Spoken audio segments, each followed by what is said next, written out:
Oke, bismillahirrahmanirrahim. Assalamualaikum warahmatullahi wabarakatuh. Ketemu lagi dalam Simple Founder Podcast, persembahan dari Aufa dan Roti Bang Husen. Sudah tidak lupa lagi ngomongin Aufa dan Roti Bang Husen, sponsor utama dari podcast ini. Ting! Hari ini masih dalam rangka tantangan 30 hari bersuara dari thepodcaster.id. Adapun temanya hari ini adalah perjumpaan. Nah, kalau ngomongin perjumpaan, yang terbayang atau yang terlintas dalam pikiran saya pertama kalinya adalah perjumpaan saya dengan istri saya, yang mana itu terjadi sekitar 17 tahun yang lalu. Sudah lama. Tapi tentu saja saya nggak akan bercerita tentang hubungan atau perjumpaan saya dengan istri saya, karena selain tidak menarik, juga tidak sesuai dengan tema Simple Founder, tema podcast Simple Founder. Karena kita ngomongin bisnis. Seingat saya perjumpaan saya dengan istri saya juga dulu tidak berhubungan dengan bisnis sih, jadi tidak cocok lah untuk diceritakan. Sesuai dengan tema hari ini, perjumpaan.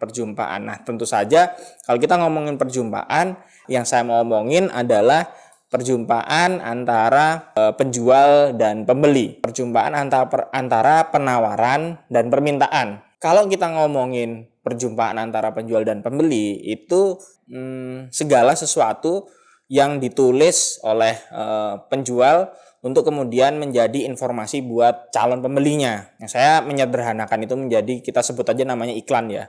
Jadi iklan itu adalah tempat berjumpanya antara penawaran dari penjual untuk kemudian ditawarkan kepada pembelinya.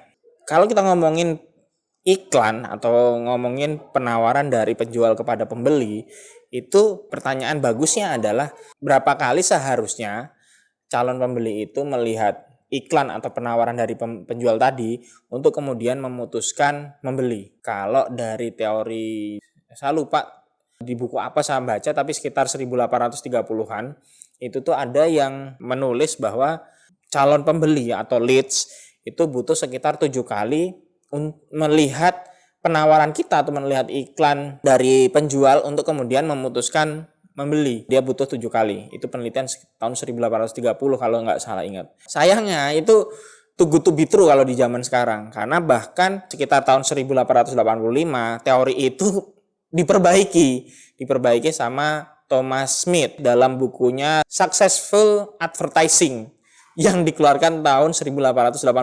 Jadi sekitar 55 tahun dari teori yang pertama, yang The Rule of Seven. Dia dalam bukunya itu dia menulis bahwa butuh sekitar 20 kali orang melihat iklan kita, melihat penawaran dari penjual untuk kemudian memutuskan membeli 20 kali.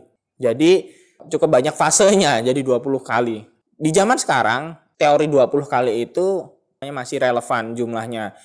Tapi saya sangat yakin jumlahnya itu bukan lagi 20, bisa jadi lebih tinggi karena pengaruh dari iklan yang semakin gencar, orang semakin banyak melihat iklan, semakin banyak melihat penawaran, dan akhirnya dia membutuhkan lebih banyak waktu lagi, lebih banyak titik ketemu lagi untuk kemudian memutuskan untuk membeli. Tapi berita bagusnya adalah kalau zaman dulu 20 kali itu channel untuk ketemu atau saluran untuk ketemu antara penawaran dari penjual untuk kemudian sampai kepada pembeli itu tidak banyak.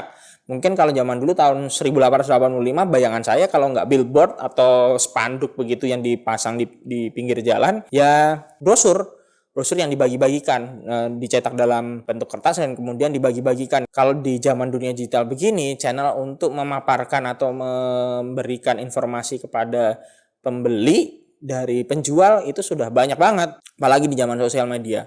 Dulu sebelum zaman sosial media sudah mulai ada iklan di Google, iklan namanya Google Ads begitu. Nah, begitu zaman sosial media dan sosial media semakin banyak, maka channelnya pun semakin banyak. Nah, itu mengapa memang butuh lebih banyak titik ketemu untuk kemudian mereka memutuskan membeli. Tapi karena channelnya itu semakin banyak, waktu untuk memutuskan untuk membeli bisa dipangkas karena channelnya semakin banyak. Ilustrasinya itu seperti ini. Jadi misal saya Aufa itu jualan kue. Kalau dulu sebelum zaman sosial media, mungkin satu-satunya channel untuk memaparkan informasi saya kepada pembeli, memaparkan iklan saya kepada calon pembeli saya itu mungkin cuma lewat brosur aja atau lewat spanduk atau lewat baliho. Jadi channelnya itu adalah channel yang offline begitu. Nah, karena sekarang udah zaman online, maka channelnya pun semakin banyak.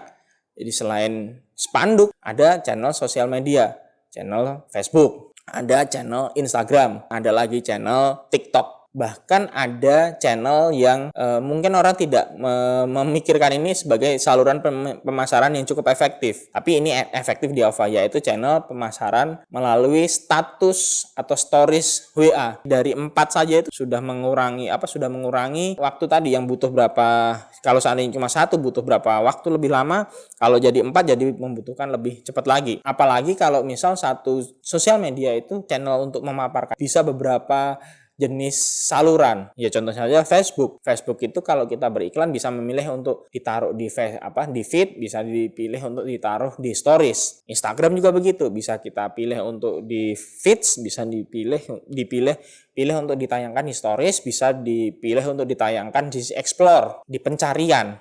Begitu juga dengan yang lain. Kecuali WhatsApp. WhatsApp itu belum ada iklannya. Tapi ya dari beberapa channel itu tadi titik poin untuk ketemunya itu menjadi semakin mudah untuk direngkuh. Pertanyaan pentingnya untuk UMKM adalah apakah Anda sebagai UMKM sudah memaksimalkan channel-channel pemaparan informasi mengenai barang jualan kita untuk memaksimalkan penjualan Anda. Kalau belum, saatnya untuk insaf. Cari pojokan, istighfar, insaf, dan kemudian mulai memaksimalkan channel-channel yang saya sebutkan tadi. Supaya apa? Supaya jualannya lebih mudah larisnya. Terima kasih sudah mendengarkan podcast kali ini. Wabillahi taufiq wal hidayah. Wassalamualaikum warahmatullahi wabarakatuh.